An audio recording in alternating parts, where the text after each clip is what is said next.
Lights, camera. Yeah. What is up, guys? Karma Medic here, and welcome back to another dose. Today on the channel, I'm joined by the lovely Atousa. Hello, I am currently a research assistant at King's. I finished my master's here, which is how I ended up being here and meeting Naz. And I'm also a fellow YouTuber. We met through our mutual friend Kenji, who you might know. He's a really cool guy, does medicine at King's, but he's just really bad at ping pong. It's not gonna be hard to read. Yeah, I'll edit that out. We met through our mutual friend Kenji, and we've known each other for a little while now. So we've decided to make a video about A-level and IB tips. You know, the exams are coming up soon, and we thought what better to do than to tell you guys what we found the most useful when we were studying and what helped us do the best. I did the IB in high school, Atousa did A-levels, and we're going to try and give you guys tips that you haven't heard before, something that's a little bit different, so you'll find it the most useful. I've had a look at Atousa's tips, and they're way more creative and more fun than mine, so I'm going to let her start with the first tip. So I guess one of the first things that I have written down is to work in set time periods that suit you. Now this is something I definitely use during my A-levels because I'm one of those people who can't sit for really long periods and study. I know you do that, which I don't understand.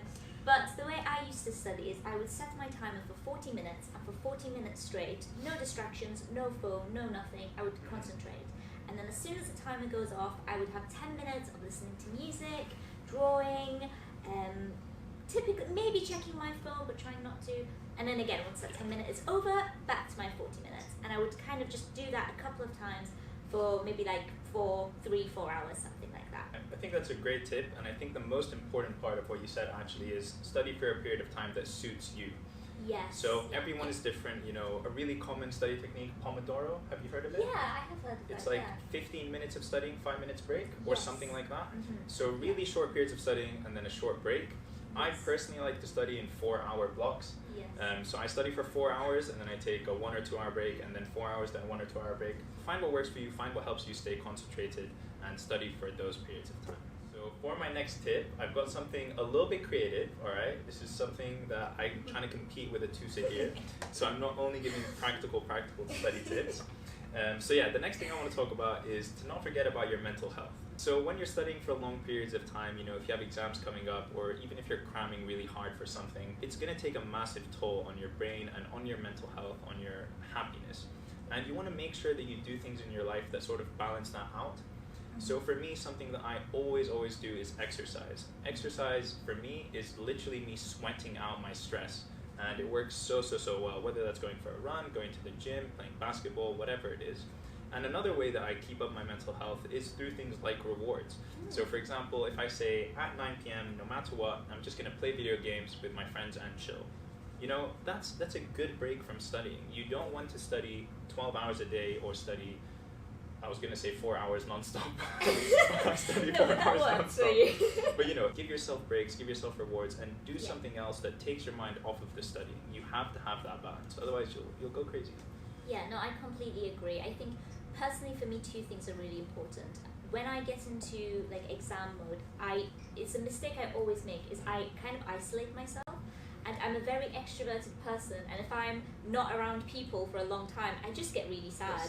And then I just start, I don't know, like not doing as well in my revision, and then something that's fun, because studying is fun. If you enjoy what you're learning, it can be fun. It starts becoming work.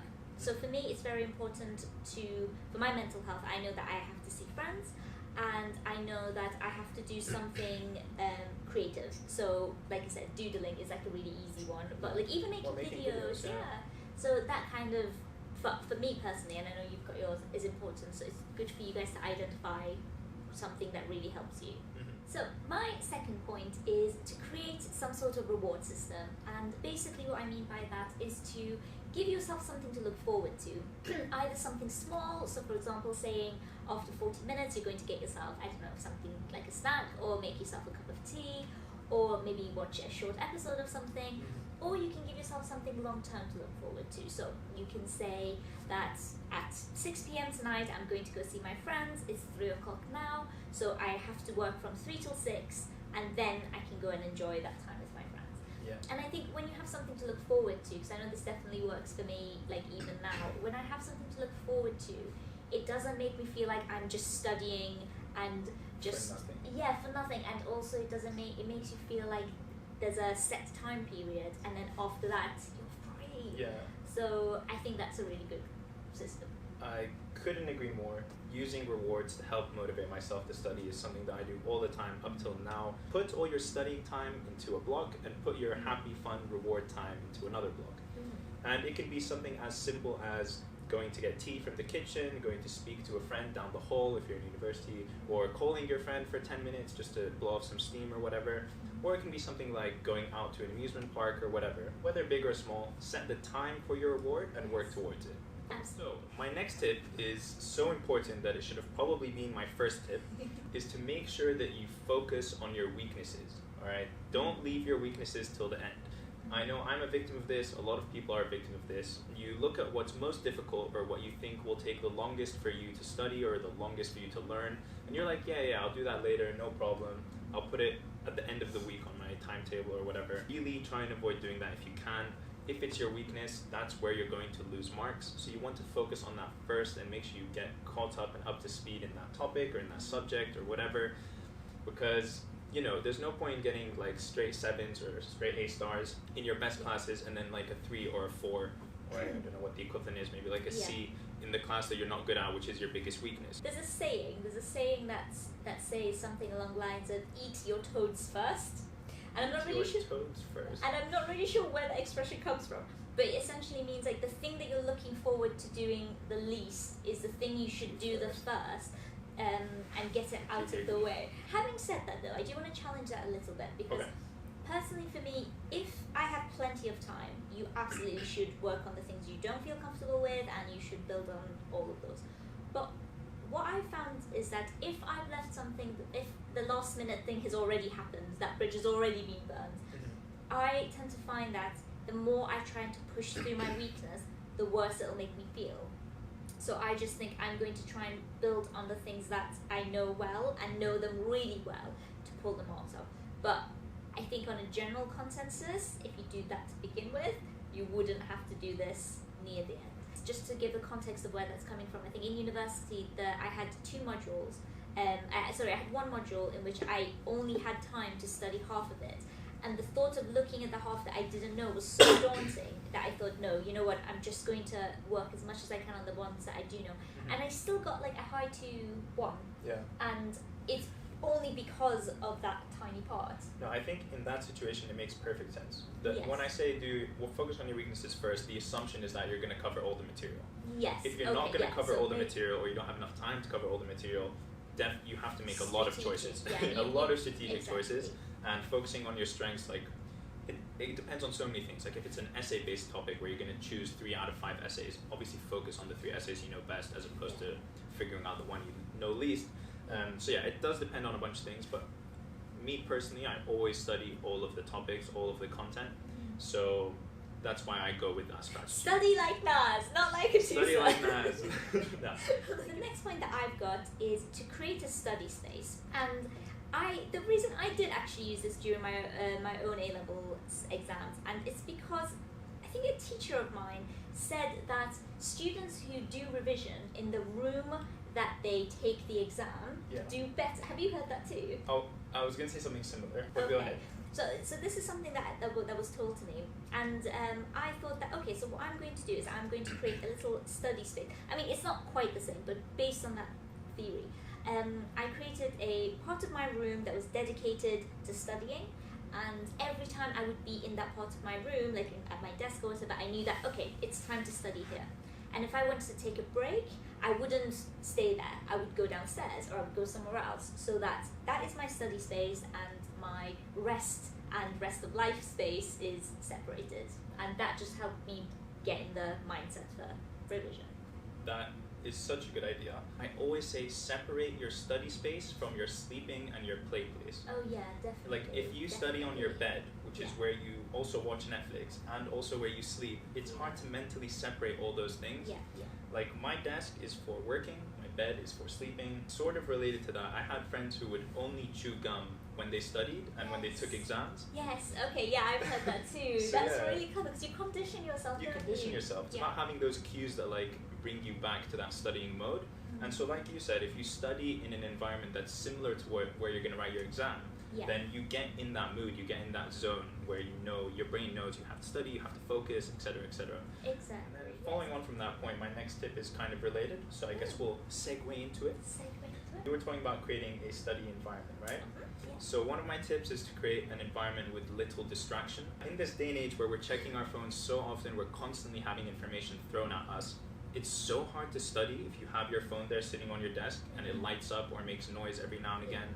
Like when I study, if my phone is on my desk, it's upside down. Obviously, notifications off, do not disturb on. Yeah. You know, it's as quiet as can be and Yeah. facing down. And usually, it's thrown far away from where my desk is, on my Yeah. bed, or I put it in the kitchen or in another Yeah. room. Because like the temptation, even without thinking about it, to just pick up your phone and check what's going on is Yeah. so high.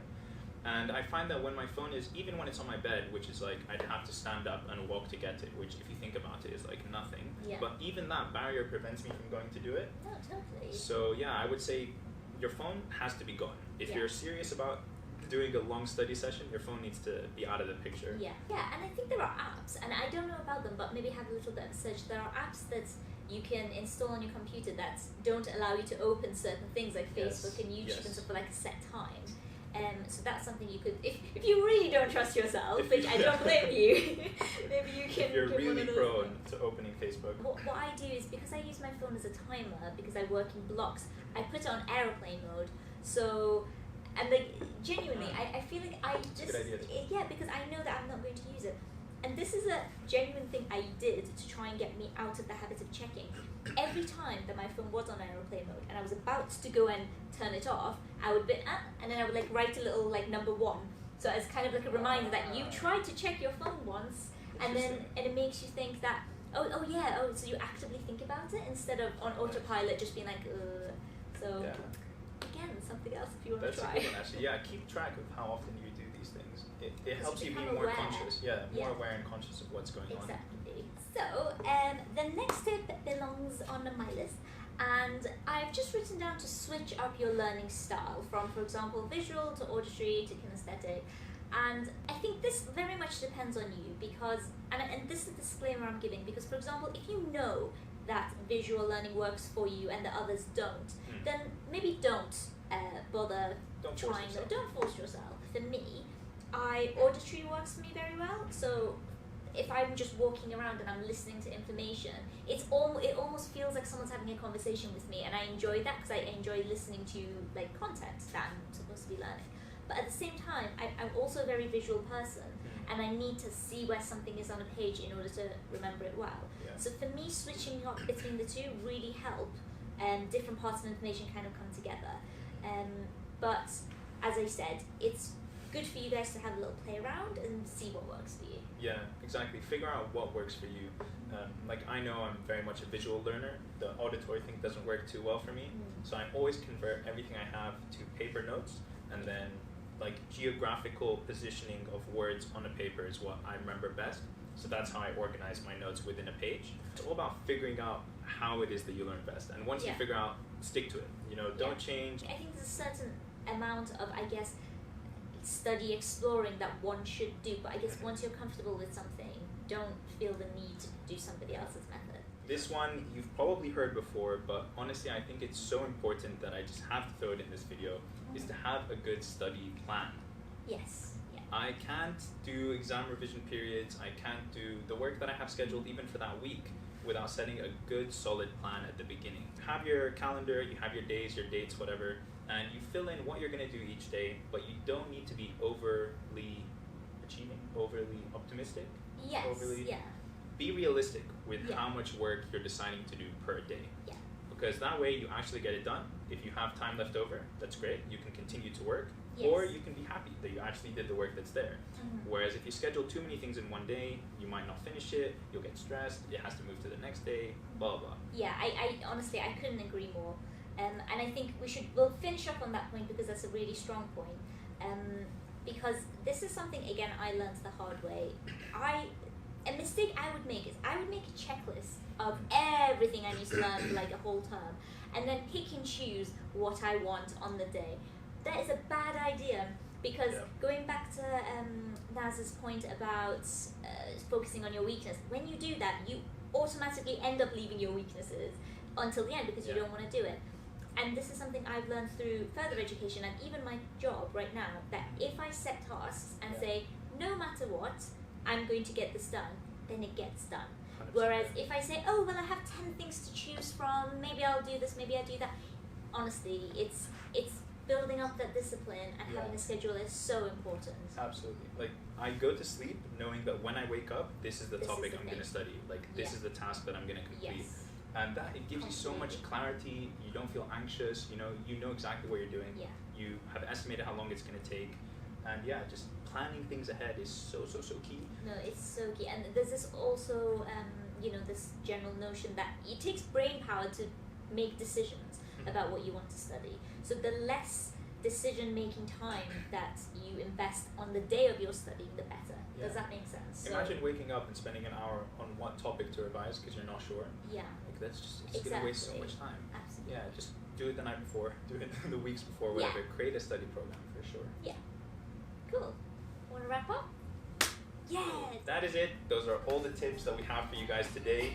I hope you've enjoyed them. I hope some of them are new, and that you can implement them into your own study routine, your own study technique, and that you find them useful. We basically want to wish you the best of luck for your upcoming exams. We know it's a difficult period, but just put in the work, study hard, and it'll all pay off, I promise. So just want to wish you good luck. As I said, it's a tough time, you'll get through it, we've been through it, and we really hope that you can use some of this information to help pull you through it.